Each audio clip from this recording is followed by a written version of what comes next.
Assalamualaikum warahmatullahi wabarakatuh. Perkenalkan, nama saya Juliana, NIM 240810665. Saya merupakan salah satu mahasiswi Universitas 19 November Kolaka, Fakultas Sains dan Teknologi, jurusan Teknik Sipil.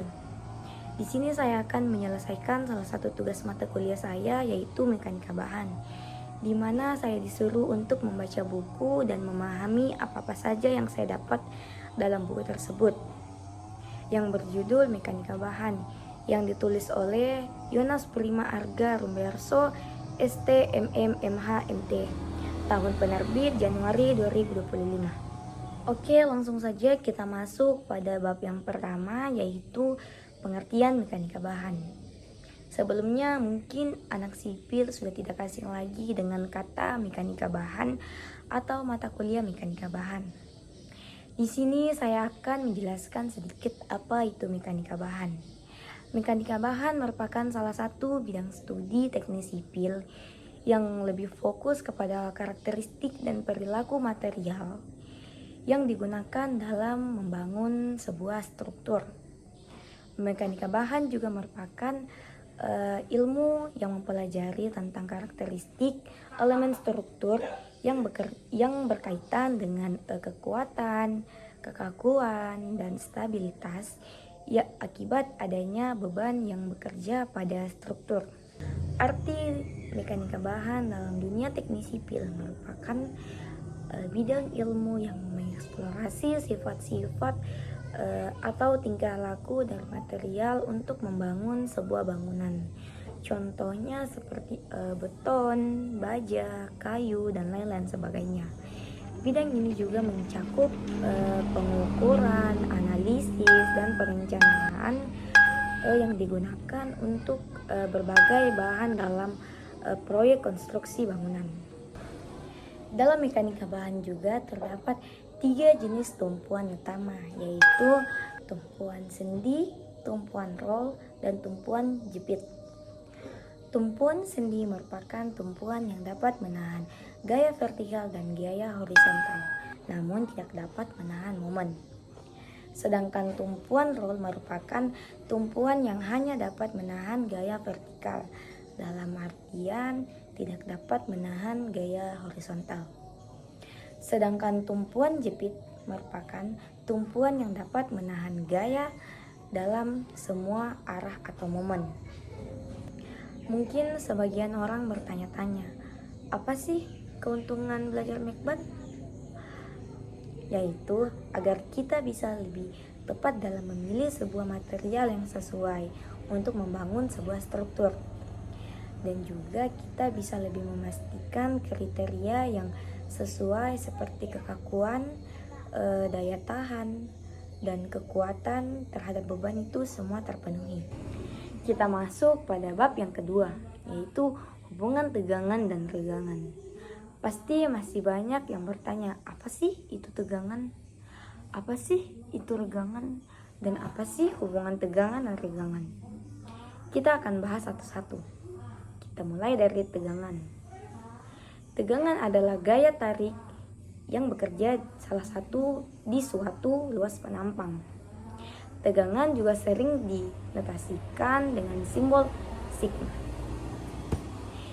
Tegangan menunjukkan seberapa kuat gaya yang diterapkan pada benda.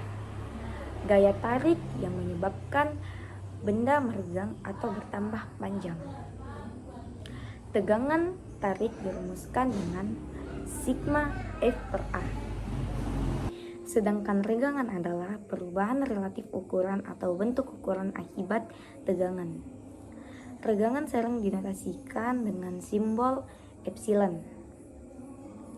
Regangan dihitung dengan rumus epsilon sama dengan delta L per L.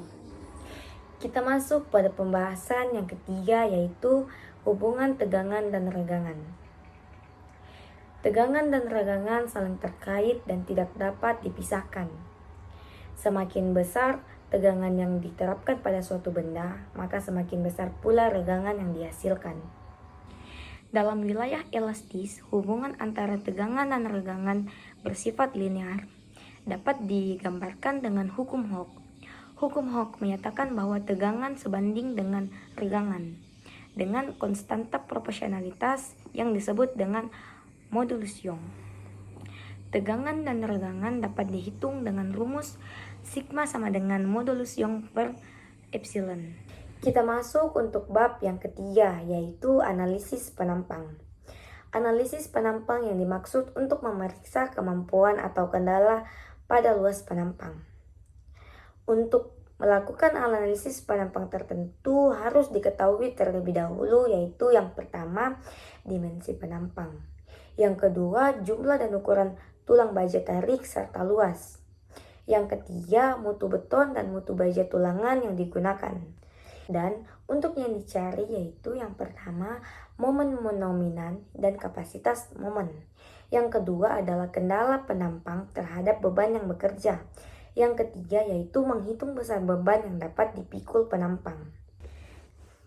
Kita masuk untuk bab yang keempat, yaitu torsi. Kita masuk pada pembahasan pengertian momen gaya.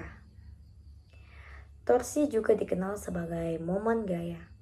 Torsi adalah gaya yang menyebabkan suatu benda berputar terhadap sumbu.